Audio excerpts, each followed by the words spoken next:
कडेपठाराचा खंडोबा आता आपल्या नजरेच्या टप्प्यात आला.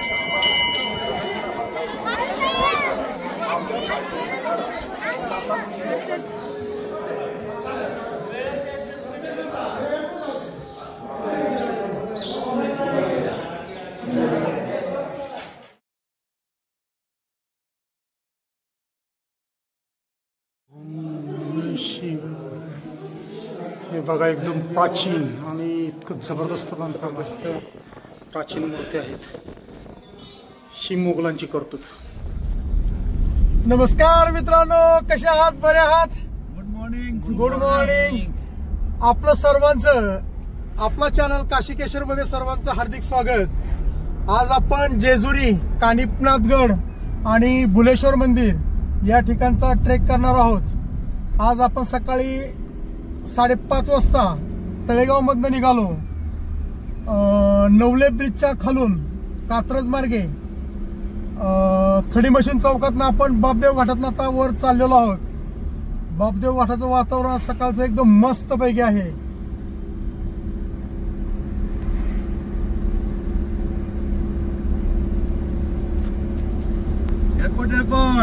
जय मल्हार. पूर्ण धुक्यामध्ये हा घाट रस्ता गेलेला आहे. आज सकाळचं वातावरण एकदम मस्त असं आल्हाददायक वाटतंय.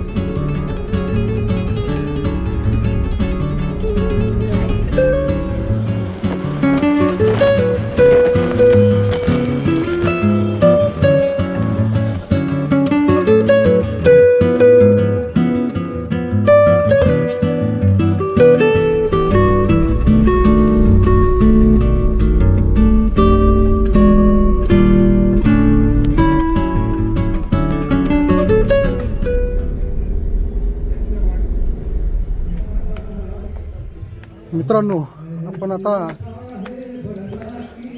कानिपनाथ गडावर पोहोचलेलो आहोत.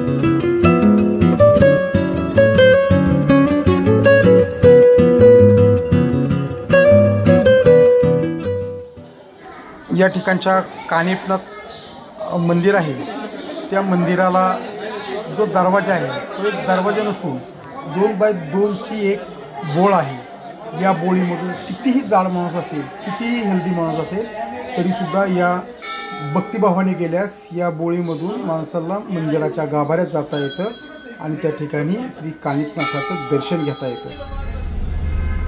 मित्रांनो, आता आपण कानिपनाथ मंदिर केलं. सासवडमधून आपण वनपुरी मार्गे आता बुलेश्वर मंदिर, श्री महादेवाच्या मंदिरात आपण एक पुरातन मंदिर आहे, साधारणतः 700 वर्षापूर्वीचं. त्या मंदिराला आपण आता भेट द्यायला चाललो आहोत. चला तर भेटूया आपण बुलेश्वर मंदिर या ठिकाणी.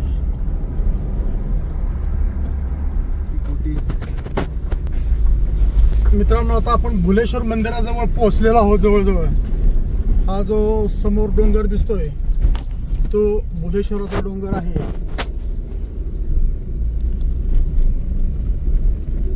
हे मंदिर जरी आपल्याला इतर मंदिरांसारखंच सर्वसाधारण मंदिरासारखं बाहेरून दिसत असलं तरी याच्यातील स्थापत्यकला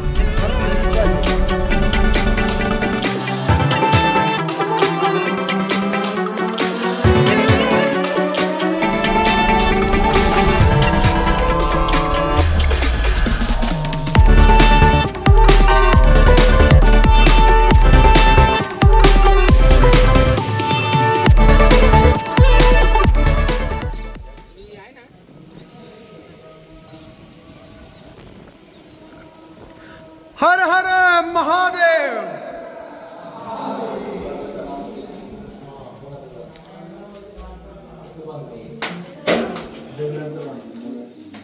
ह्या अजून एक मार्ग आहे पण तो बंद केलेला दिसतोय.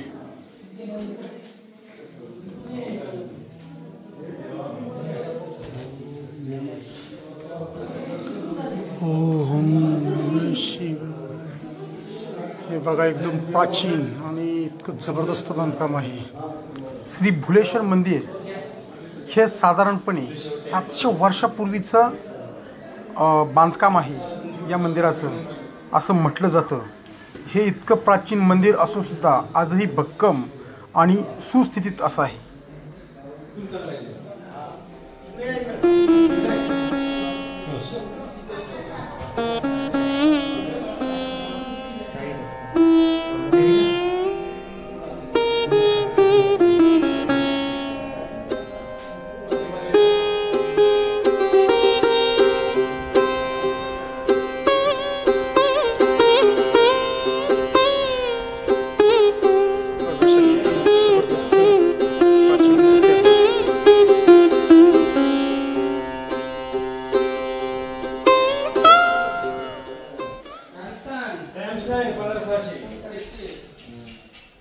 सर काय म्हणणे आपलं भुलेश्वर मंदिराबद्दल?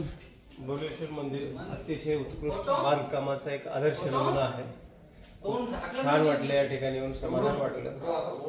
तळेगावून या ठिकाणी आल्याचं खूप सार्थक झाल्यासारखं वाटलं.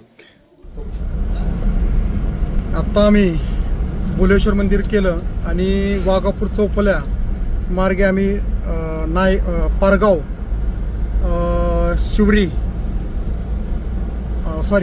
बेलसर फाटा या ठिकाणी आता आम्ही जाणार आहोत. बेलसर फाट्यावरनं जेजुरीगड रस्ता एकदम मस्त झालेला आहे. हा सरळ जेजुरी ते उरुळी कांचन रस्ता आहे.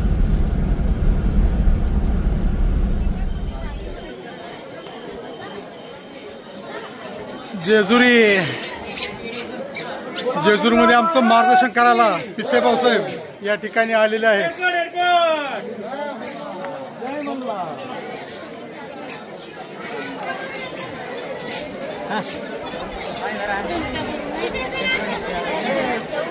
गणेश मंदिराच्या पायथ्यापासून आपण वर चाललोय आता. नवीन खंडोबा येळकोट खंडरायाच्या नावाने येळकोट खंडरायाचं लग्न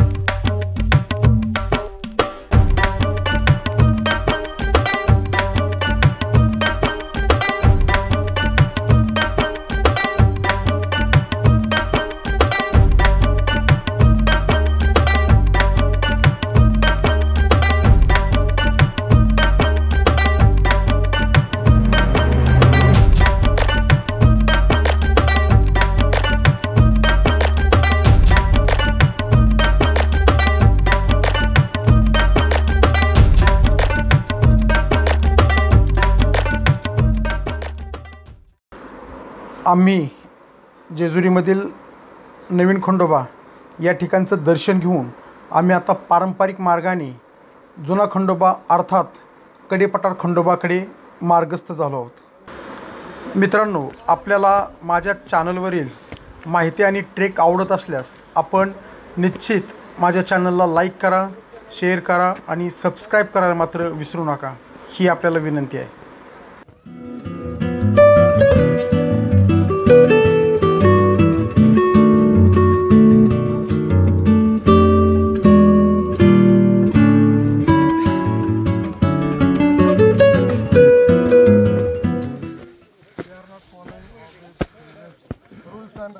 हे अशा पद्धतीच्या कमानी आहेत गडावर.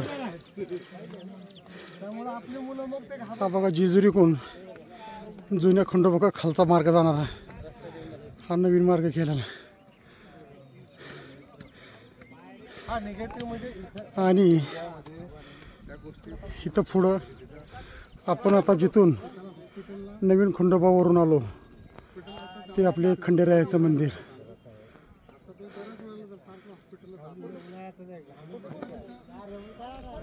खंडेरायाच्या नवीन जे खंडोबाचं मंदिर आहे त्याच्याच ह्या बाजूला हा पेशवे तलाव. हे आमचे सगळे फ्रेंड्स ग्रुपचे सदस्य.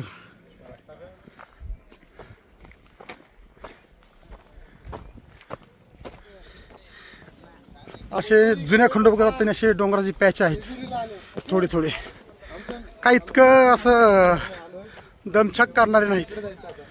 निश्चितच लोकांनी ह्या मार्गाचा, पारंपरिक मार्गाचा उपयोग केला पाहिजे. तुम्ही ह्या पारंपरिक मार्ग, ह्या बाजूला तुम्हाला नवीन खंडोबा आणि इकडं तुमचा जुना खंडोबा कडेपठार, आणि कडेपठारावरून खाली जो नवीन मार्ग काढलाय तो खाली येतो.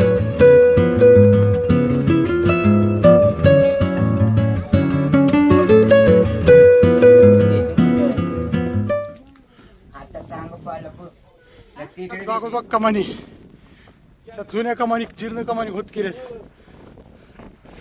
राखण करणं गरजेचं आहे. आता आपण पठारावर आलोय जवळजवळ. आता आपल्याला जुना खंडोबा, कडेपठाराचा खंडोबा आता आपल्या नजरेच्या टप्प्यात आलाय. मंदिराचं शिखर इथून दिसतंय बघा, दिसलं का?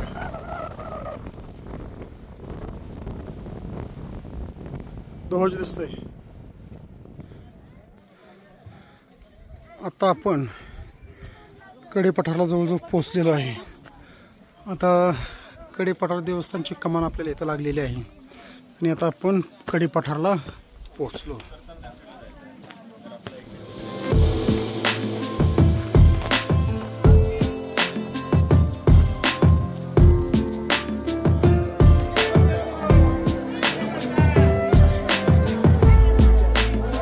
कडेपठार देवस्थान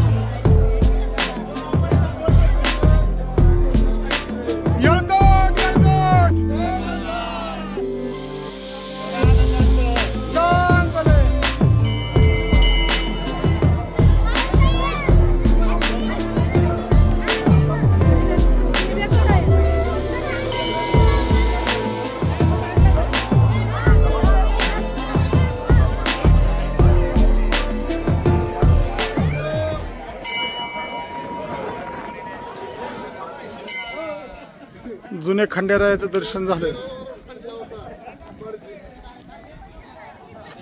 दर्शन घेऊन परतीच्या मार्गाला दर्शन.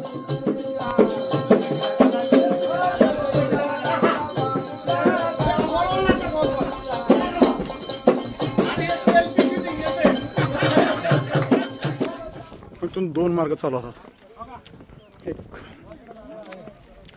खंडोबा जाणारा आणि एक खाली उतरणारा. आपण येताना ह्या मार्गाने आलतो.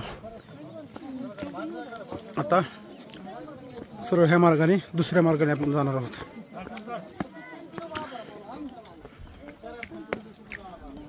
चला तर खाली उतरूयात. ह्या उतरण्याच्या मार्गाला जरा झाडं आहेत, हिरवळ वाटते. नवीन खंडोबा कडेपठार येताना